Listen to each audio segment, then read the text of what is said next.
Cracking the Code viewers, it is that time of year again when we turn our attention to fiscal responsibility, managing our wallets in search of deals and savings to better our guitar playing skills.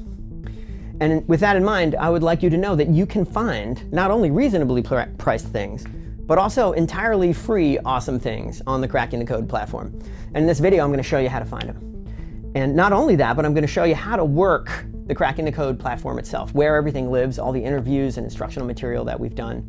And if you hang out to the end of the video, I'll give you a tip on an awesome Black Friday deal that we got coming up, where you can save a bunch on a membership to this crazy thing. But hey, let's start with the free stuff, right? That's easy. That phrase that we watched at the beginning of the video is a one-off mini solo etude kind of thing that I occasionally come up with for teaching purposes. In this case, for the purpose of talking about a type of picking motion that blends wrist motion with forearm motion. And that's this phrase again, here.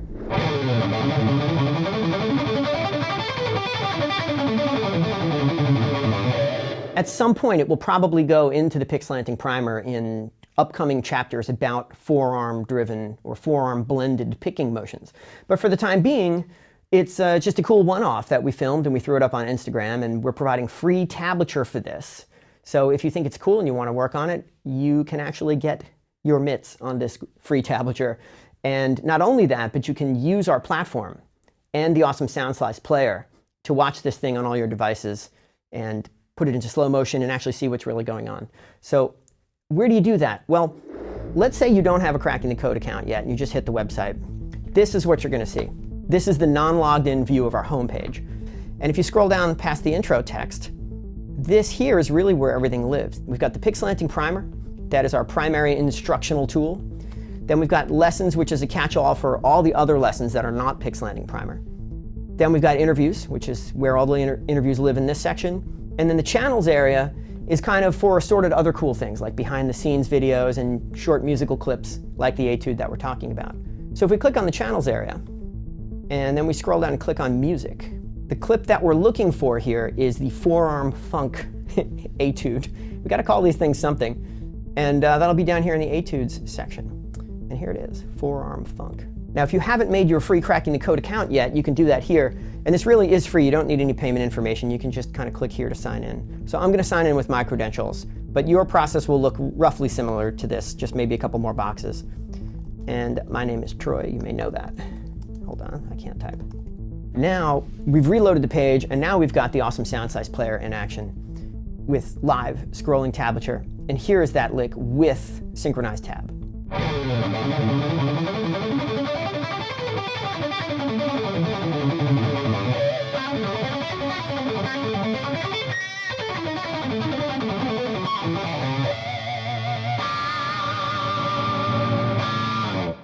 Amazing, right? How long did it take the internet to come up with this solution for displaying notation alongside music videos?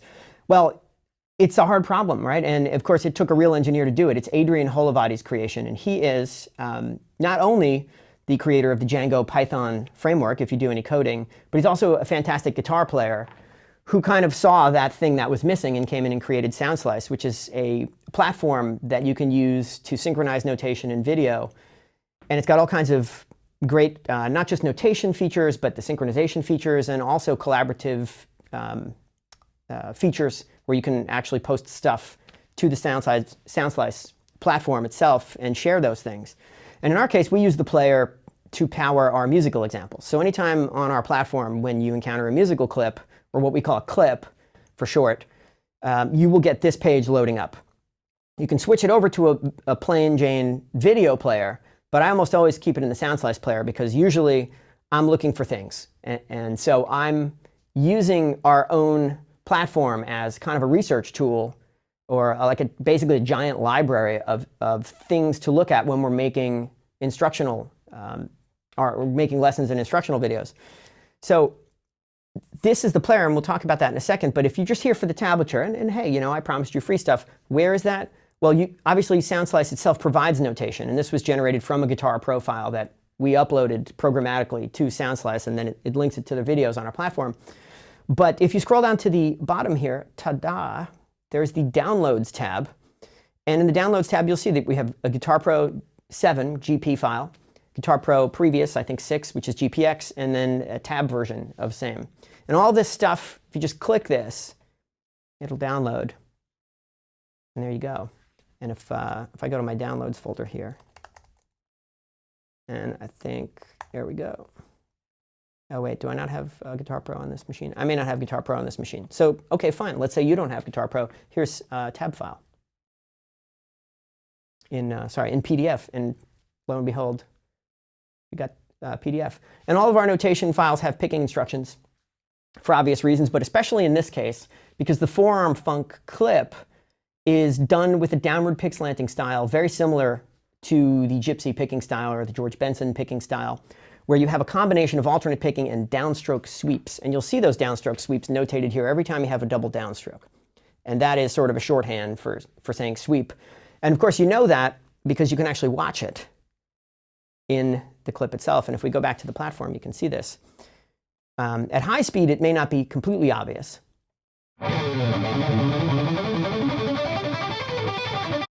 But wouldn't it be cool if we could slow this down and see what was really going on at the level of individual pick strokes? Well, there's a speed slider here, but this isn't really where the action happens. If I slow this down to 50% and wind up here again to the beginning, it's a little choppy, because what we're doing is essentially slowing down normal speed video. It's not high frame rate video yet. This is just a 30 frames per second video, and we're slowing it down by a factor of a half, or by 0.5 to 0.5 speed. And so they're basically images missing, and that's why you don't really see smoothness of motion. So to get super smooth 120 frames per second high frame rate video, that's done through this menu here, which is the recording menu. And by switching to the slow speed recording, what you're essentially doing is loading up a whole different video file, which is a 120 frames per second video file played at quarter speed. So if we put the speed slider back to 100%, what you're getting here is not really 100%, but in fact more like 25% video. And check out the difference in smoothness.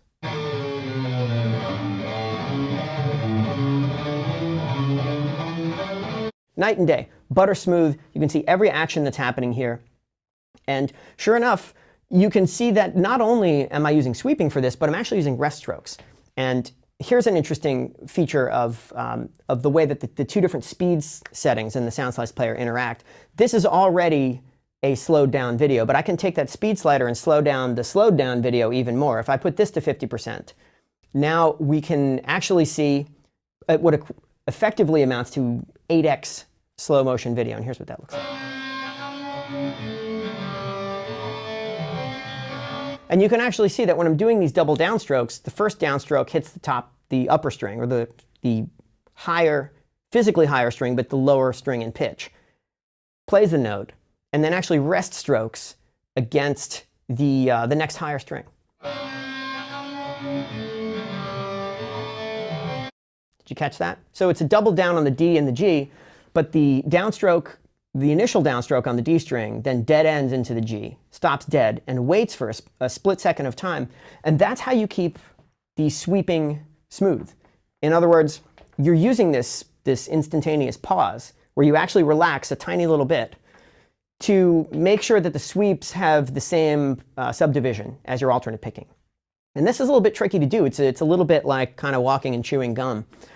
And it may not be obvious, or it's hard to tell from the video, but one of the things that I do when I'm working on this is I use a reasonably light touch. It's not super feather light, but I'm trying to not push too hard during the sweeps, so that I'm pushing just enough for the pick to come to a stop, and so that I'm not forcing my way through two strings with a rush tempo. And that's hard to do.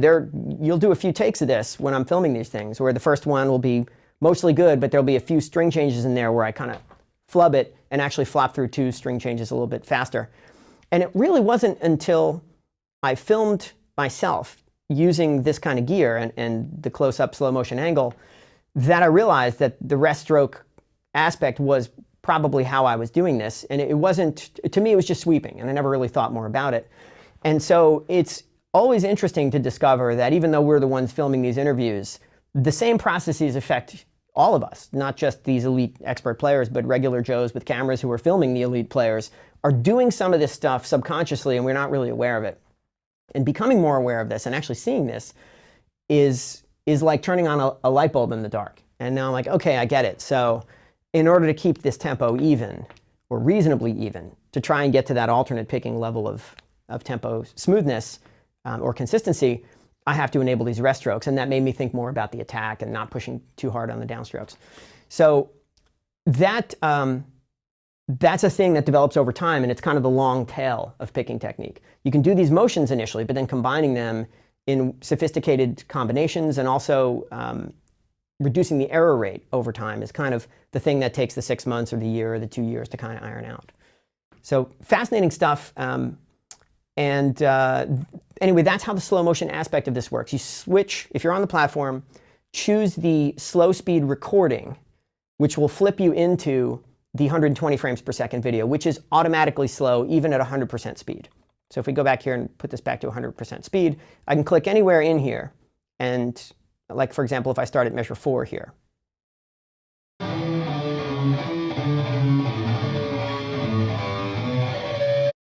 Right?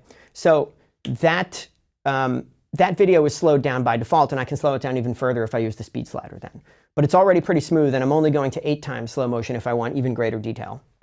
The other cool thing you can do in Soundslice, of course, is start at any point in the score.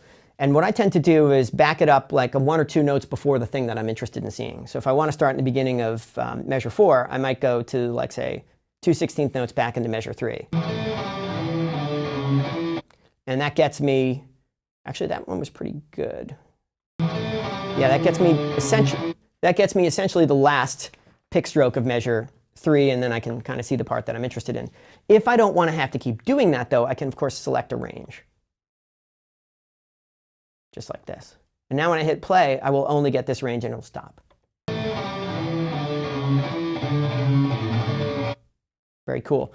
And you can loop sections also. There's a million features, but the primary usability that I look for when I'm doing this is to flip it into slow motion, find the part that I'm looking for, scanning the tablature to see the section that I'm interested in or the motion that I'm interested in, selecting a couple notes prior to that spot, maybe selecting a range, and then watching it once. I don't generally loop stuff and play along with it. I'm more looking to see like what motions are happening, and there's something that I might want to feature in one of our videos or lessons. This is how I'm finding it. And there are other aspects of the way that we've set things up on the platform that make that kind of the locating, like the card catalog aspect of this or the library aspect of this, even easier. And you won't see it necessarily on this video because it's a one-off. But let's say, for example, we go to a musical clip which we extracted from an interview. And we can do that, again, right back on the home page. So let's head back to the home page now and down to interviews. And I see a poster frame of Frank Gambale there. And why not? Why not take a look at an example from the amazing Frank Gambale's interview? So we click on Frank. And then this is the interview. And this second item here in the list are all the musical examples that we extracted from the interview. So let's head down here, because I already know what I'm looking for. And in this case, let's find the Pick Harmonic Cascade clip. And there's 104 examples that we extracted from Frank's interview, which isn't even everything he played. It's just the ones we wanted to highlight. That's how dense this interview is. But if we head down in alphabetical order and look for Pick Harmonic Cascade, where is it? Aha, here it is. All right, now put on your seatbelt because, you know, it's Frank Gambale.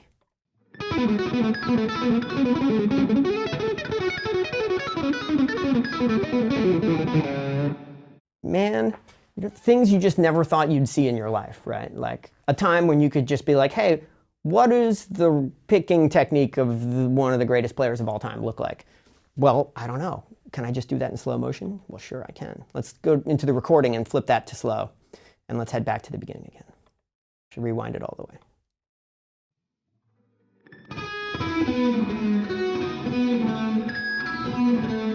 Crazy, right? I mean, the detail on this. So let's head down here to, let's try this one, when he starts moving across the strings, which is even cooler.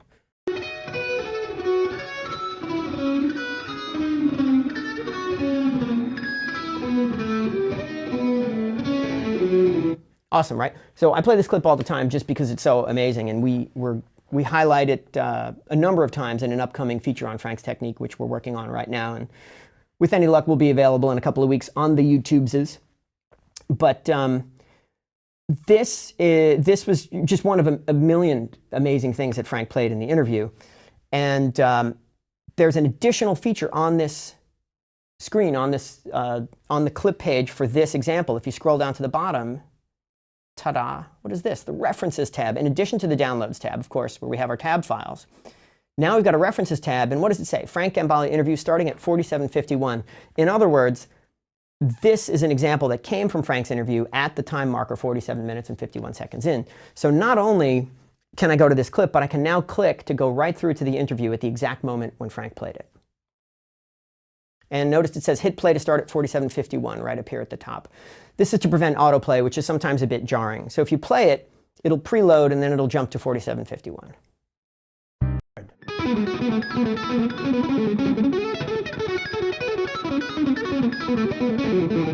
Amazing, right? And because the interview edit is a little bit different than just the musical example, I then cut to a hand close-up because this is cool enough that I wanted you to actually see it while watching the interview.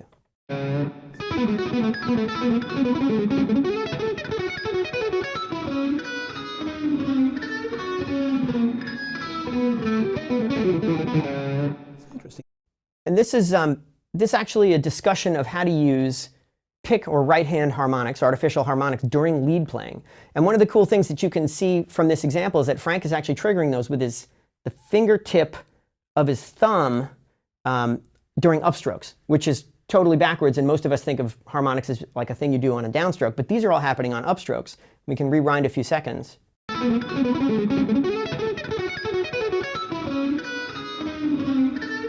Right there, that little kind of nub on the thumb is hitting the string at the same time as the pick, and that's how this works. And amazingly, you can actually see this. It's pretty incredible.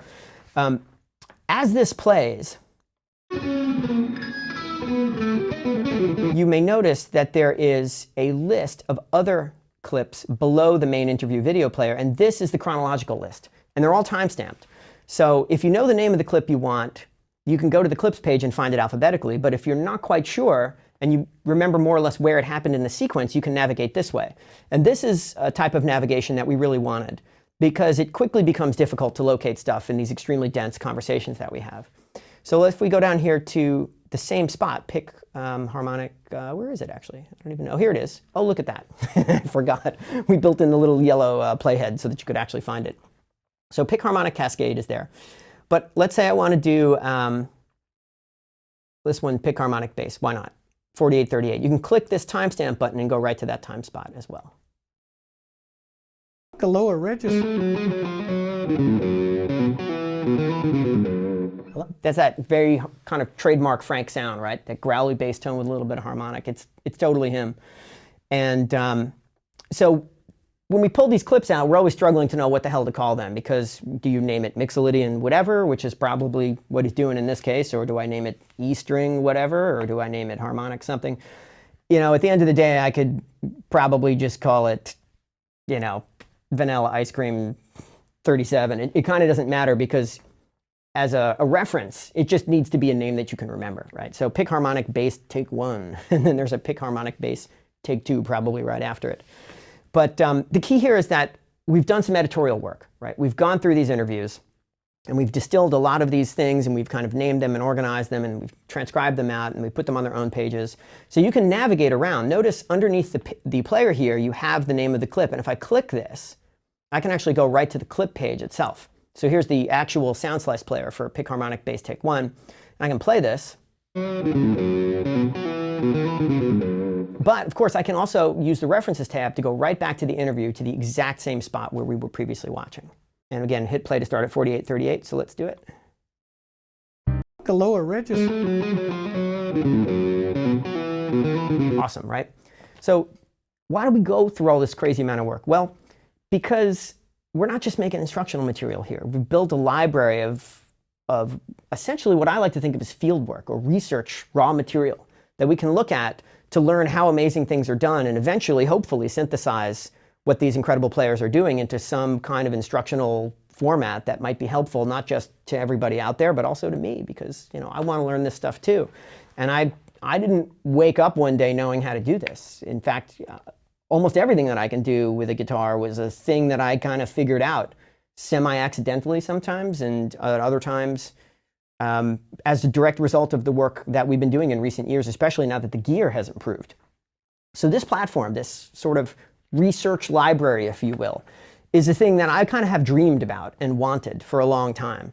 And I had this idea that it would be like an immersive, hierarchically organized thing that you could dive into and kind of explore and interconnect all the one item with the other item, so that you could go back and forth between an interview and a musical example. And you could play these things in slow motion using synchronized live notation.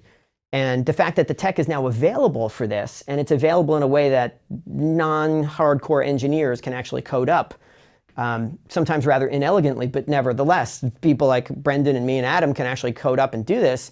It blows my mind the times we're living in. There was a time about probably 10 years ago where if you ever worked in audio production, there was a point where you stopped worrying about processor speed and like how many reverbs can I put in a Logic project. I don't care anymore. Hell, every channel can have a reverb, for all I care. For the stuff I do, it's like there aren't physical limitations anymore on the tech when it comes to audio recording. Video, we're still a ways away from that. You'll still have to render some of our animations and lessons that take overnight or sometimes even a weekend. But the audio side of things, man, what you can do now is just unbelievable. And the web technologies that we now have that enable all these platforms to work together, that enable our website to communicate with Soundslice, our website to communicate with Vimeo, Dropbox, Amazon, and all the other stuff that goes on behind the scenes that we've had to hack up. The fact that this stuff is even doable, man, blows my mind. And so as much as we made this thing because this is our business and we want you to be able to use it, we made this thing because we wanted to be able to use it too. So this also goes a little bit toward explaining why it is that we're not always on YouTube, because this is kind of what we're doing behind the scenes, and it's taken a tremendous amount of not just physical work, but also mental time and stress to try and figure out how best to organize all of this. So this is the format that we've come up with for interviews with the extracted musical examples, and I'm on this thing all day long when I'm just in guitar mode, where I'm not even in work mode, but I'm in guitarist mode, and I want to see what does it look like when Andy Wood does that kind of phrase? What do the motions look like? What's he doing? Now, I've gone back and I've watched some of these clips a million times. If we go to interviews and look at Andy Wood, man, and Andy is so great with this because he pretty much will let us put a camera anywhere, poor guy. And there are things here that I've watched, and I see new things each time I watch him where I'm like, oh, I get it now. He's combining those two different motions. So like this one, the acoustic workshop, we have a guitar section and a mandolin section, which is really cool. And again, we can have these different batches of musical examples pertain to the same interview, essentially. And so here are the alphabetical order. If we do Andy's roll, take 2, for example, whatever, why not? And here's the Soundslice page, of course, the Soundslice player. And here it is. All right, and of course I can click down in the references tab and go right to the interview itself. Very, very cool. It's an illusion. That's a big illusion. Amazing, right? So I'm very proud of this because it's a thing that we really kind of killed ourselves to make. And if you haven't been to our platform, you haven't been to the site, you haven't tooled around, you may not realize all the stuff that we have going on under the hood. And so I wanted to take a moment to show you how that works. That's the interview section. Now you might say, justifiably, how do I learn these crazy picking technique motions? And for that, we're going to go back to the dashboard. And of course, we do have you covered, and that thing is called the Pickslanting Primer. And this started out as an instructional product, but what it really is kind of our own Wikipedia for picking technique. Everything we know about picking technique will find its way here eventually in some kind of easily digestible format. Just as an example of this, if you go down to, for example, wrist motion, you'll see that we've kind of tried to serve two masters here in a way.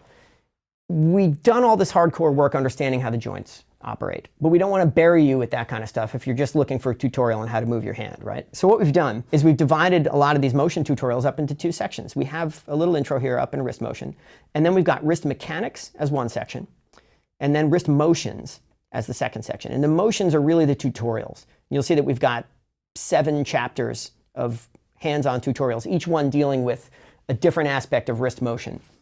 And the mechanics section, this is kind of more like your Discovery Channel or Mythbusters area, where we've got the animations showing you how this stuff works. And for the technically inclined or just the curious, we've tried to make these things as accessible and entertaining as possible. So that if you click on the clock face, let's say, actually this one here, I believe the clock face DBX video. This is the double escape tutorial, which talks about the motions that bluegrass players and fusion players like Steve Morse use to play complicated arpeggio stuff.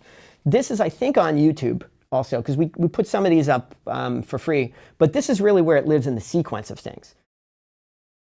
Not all wrist motions move straight across a diameter of the clock face. Some of the sneakier ones utilize the full power of the wrist's 360-degree motion capability and actually trace a curve. By contrast, if you are interested in jumping right into the tutorials, that's down here in wrist motions. And I think we do have a couple of these up on YouTube as well. And these are sort of fundamental stuff, like, how do I move my wrist, what appears to be a sideways motion, while actually moving along a diagonal to allow this escape motion or the Pickslanting motion that we talk about. And there are 7 of these.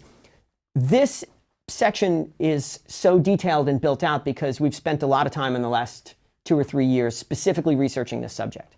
And this includes interviews with actual motor learning researchers who study wrist motion at the Hospital for Special Surgery here in New York, for example. And some of that is in the Discovery Channel wrist mechanics section.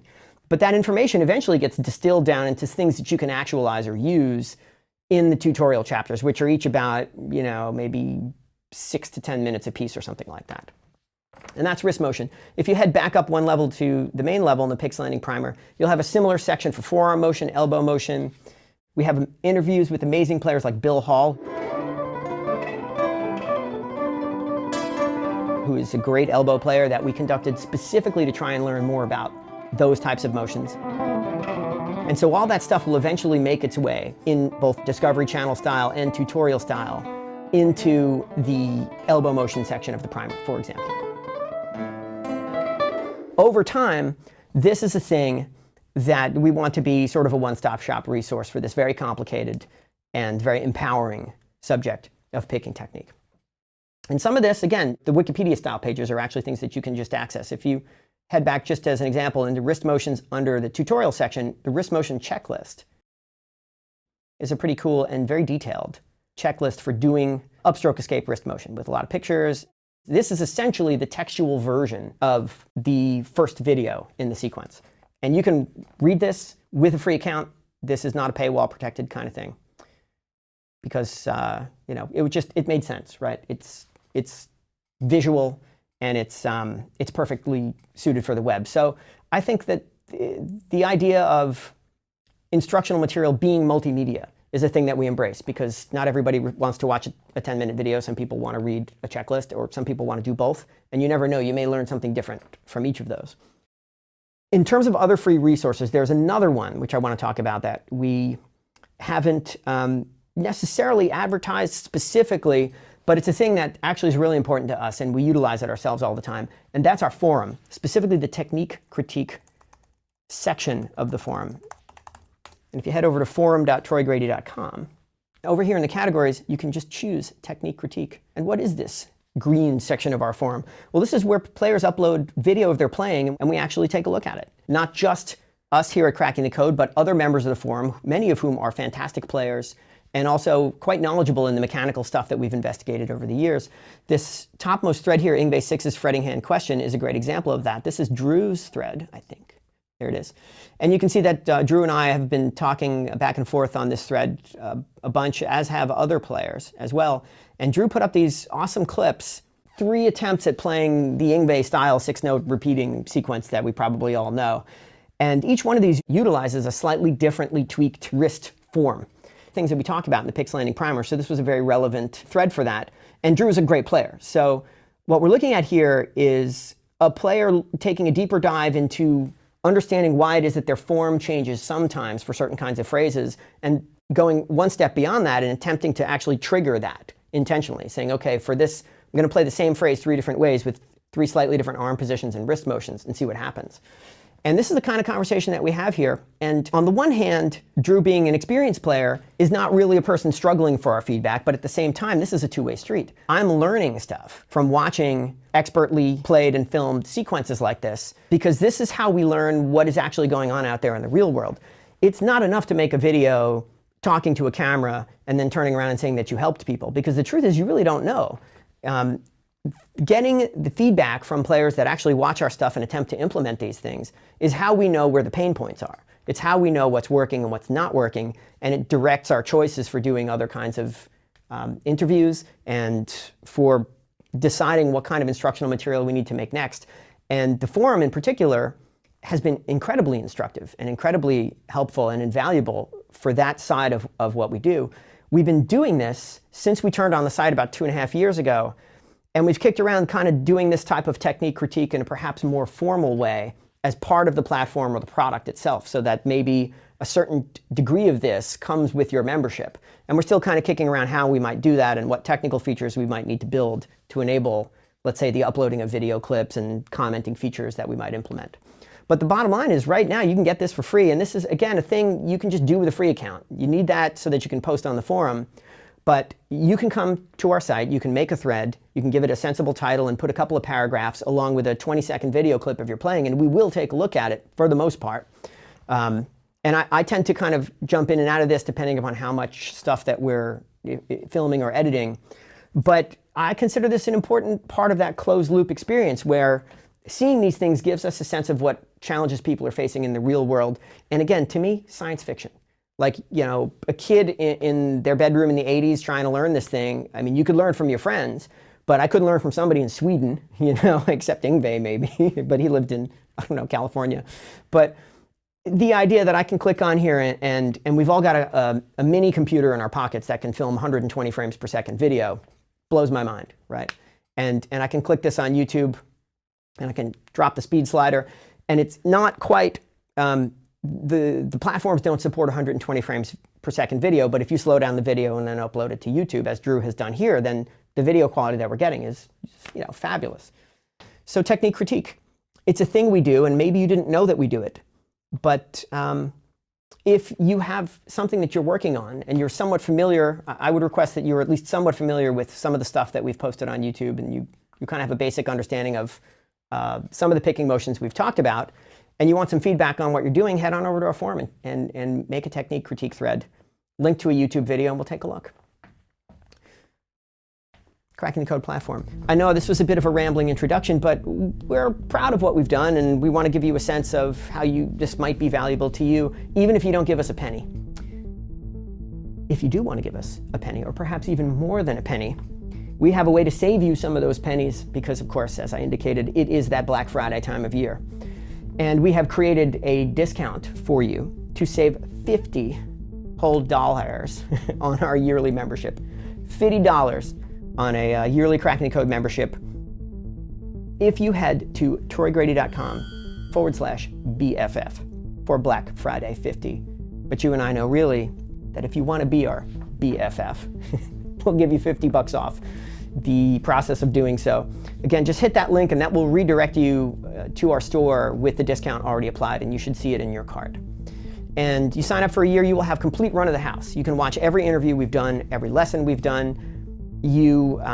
If we release any interviews during that time, you get download copies of those interviews. That's another thing that we kind of don't really talk about that much, but it's there. So like if you happen to be signed up for a year, during that year we release a handful of new interviews, you'll get lifetime access to those interviews and lifetime access to those downloads even after your subscription expires. You can still come back and re-download those things, and you can still come back and watch those interviews on the platform because you got those downloads when you were signed up.